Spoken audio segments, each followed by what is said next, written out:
जय जय शङ्कर हर हर शङ्कर जय जय शङ्कर हर हर शङ्कर जय जय शङ्कर हर हर शङ्कर जय जय शङ्कर அத்வைத்தம் தெய்வத்தின் குரல் 6ஆம் பாகம்.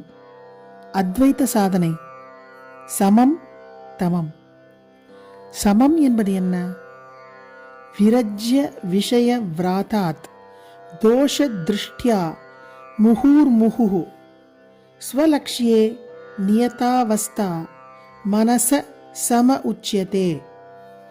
விவேக சூடாமணி 22வது ஸ்லோகம். இது சமத்துக்கு ஆச்சாரியால் கொடுத்திருக்கும் லட்சணம். சப்தம், ஸ்பர்சம், ரூபம், ரசம், கந்தம் என்பதாக ஐம்புலன்களும் அனுபோகம் செய்ய விரும்புகிற எல்லா கூட்டமும் விஷயவிராதம் எனப்பட்டிருக்கிறது. விவேகத்தாலும் வைராக்கியத்தாலும் அடிக்கடி அலசி பார்த்து இவை யாவும் ஆத்மாவுக்கு ஹானியே செய்கின்றன என்று தெரிந்து கொண்டு வெறுத்து தள்ளுவதை முகூர்முகு தோஷ திருஷ்டியா விரஜ்ய என்கிறார். முகூர்முகு அதாவது அடிக்கடி, தோஷ திருஷ்டியா அதாவது விஷயானுபோகத்தில் உள்ள தோஷத்தை பார்ப்பதால், ஆத்மாவுக்கு அவை ஹானி செய்வதால் தோஷமானவை என்று தெரிந்து கொண்டு பார்ப்பதால் விரஜ்ய வெறுப்படைந்து, மனஸ் சதாவும் இன்பம் என்று நினைக்கும் விஷயங்களை நினைத்து நினைத்துத்தான் நிலை கொள்ளாமல் அலைப்பாய்ந்தபடி இருக்கிறது. அதனால்தான் நமக்கு சாந்த சௌக்கியம் இன்னவென்று தெரியவில்லை. விஷயங்களில் தோஷ திருஷ்டி உண்டாகி அவற்றை வெறுத்து ஒதுக்கிவிட்டோமானால் அப்புறம் மனசை சாந்த சௌக்கிய ஸ்வரூபமான ஆத்மா என்பதான சாதனையின் லட்சியத்தில் நிறுத்தலாம்.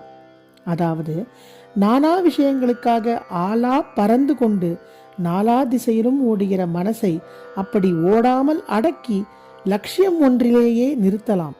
அப்படி அடக்குவதற்கு பேர்தான் சமம்.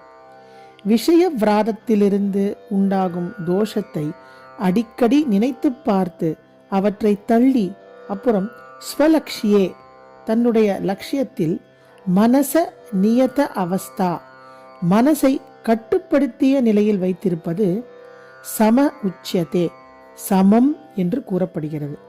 சுருக்கமாக சொன்னால் மனசை அடக்குவதே சமம். விஷயங்களை பற்றி மனஸ் படர்வதற்கு காரணம் பழைய அனுபோகத்தின் சுவடு, அதாவது நெடி வாசனை என்பது ஜன்மாந்திரமாக அதற்கு இருப்பதுதான். அந்த ஜன்மாந்திர வாசனை ஸ்தூல சரீரம் செத்துப்போன அப்புறமும் சூக்ஷ்ம சரீரத்துக்குள் இருந்து கொண்டே இருந்து மறுபடி உயிர் இன்னொரு சரீரத்தில் பிரவேசித்து புனர்ஜன்மா எடுக்கும்போது மீளவும் தன்னுடைய வேலைத்தனத்தை ஆரம்பித்து விடுகிறது. ஆகையால் அந்த வாசனைகளை அடியோடு விட்டுவிட்டால் மனஸ்தானாக அடங்கி போகும். சமத்துக்கு டெஃபினிஷனே இப்படித்தான் அபரோக்ஷானுபூதியில் கொடுத்திருக்கிறார். சற்று முன் சொன்னது விவேக சூடாமணி டெஃபினிஷன். சதைவ வாசனா தியாகः சமோ அயமிதி சப்திதः. அபரோக்ஷானுபூதி 6ஆம் ஸ்லோகம். வாசனை எனப்படும் போகானுபவ தூண்டுதல்களை சதா காலமும் விட்டொழிப்பது சமம் எனப்படும். மனசை அடக்குவது சமம் என்று புரிந்து கொண்டால் போதும். அடுத்தாற்போல் வரும் தமம் என்பது புலன்களை அடக்குவது. சமத்தை பற்றி சொல்ல வேண்டிய நிறைய இருக்கிறது. ஆனால் மனசடக்கமும் புலனடக்கமும் ஒன்றோடொன்று கைகோர்த்து கொண்டு வருவதால் தமத்தை பற்றியும் பேசிக்காக கொஞ்சம் சொல்லிவிட்டு அப்புறம் இரண்டையும் சேர்த்து கொஞ்சம் விஸ்தாரம் செய்கிறேன். புலன் என்பது இந்திரியம். கர்மேந்திரியம் 5, ஞானேந்திரியம் 5. காரிய ரூபத்தில் ஒன்றை செய்ய சக்தி வாய்ந்தவை கர்மேந்திரியங்கள். கையினால் அநேக காரியங்களை செய்கிறோம். கரம், காரியம் என்ற வார்த்தைகளே செயல் பண்ணுவதில் அந்த அவயவத்திற்கு உள்ள முக்கியத்தை காட்டுகின்றன. அது ஒரு கர்மேந்திரியம். காலால் நடந்து ஓடி குதித்து காரியம் செய்வதால் அதுவும் ஒரு கர்மேந்திரியம். வாயால் பேசுகிறோம், பாடுகிறோம். ஆகையால் அதுவும் கர்மேந்திரியங்களில் ஒன்றாகிறது. இன்னும் 2 அவயவங்கள் விசர்ஜனம் செய்ய இருக்கின்றன. அவை ஒரு மனுஷ உடம்பிலிருந்து கழிவடைகளையும் வீரியத்தையும் தள்ளுகின்றன. இந்த 5ம் கர்மேந்திரியங்கள். இப்படி தானே ஒரு காரியத்தை உண்டாக்கி பண்ணுவது என்றில்லாமல் வெளியே இருக்கிற ஒன்றை அறிந்து அனுபோகம் பண்ணுவதாக உள்ள இந்திரியங்களுக்கு ஞானேந்திரியம் என்று பெயர். இப்படி 5. வெளியிலே உள்ள சப்தத்தை அறிந்து அனுபவிக்கும் காது, வெளியில் வழவழ சொர சொர என்று சூடாக ஜில்லிப்பாக இப்படி பல தினுசாக வஸ்துக்கள் இருப்பதாக அறிந்து அனுபவிக்கும் சர்மம், அதாவது தோல், வெளிப்பொருட்களின் ரூபத்தை வர்ணத்தை பார்வையால் அனுபவிக்கின்ற கண், பலவித ஆகாரங்களின் ருச்சியை தித்திப்பு கசப்பு புளிப்பு என்றெல்லாம் அறிந்து அனுபவிக்கும் நாக்கு, பலவித வாசனைகளை அறிந்து அனுபோகம் பண்ணும் மூக்கு என்று உள்ள இந்த 5ம் ஞானேந்திரியங்கள். இந்த இந்திரியங்களை கட்டுப்பாட்டில் வைத்தில்லாததால் தான் அத்தனை அனர்த்த பரம்பரையும் உண்டாகின்றன.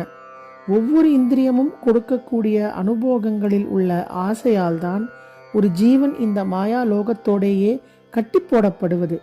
இவற்றை அடக்கி வைத்தால்தான் ஆத்மலோகத்தில் சேரலாம். அப்படி அடக்குவதுதான் தமம்.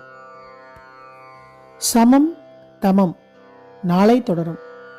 ஜெய ஜெய சங்கர, ஹரஹர சங்கர, மகாபெரியவா சரணம். जय जय शङ्कर हर हर शङ्कर, जय जय शङ्कर हर हर शङ्कर, जय जय शङ्कर.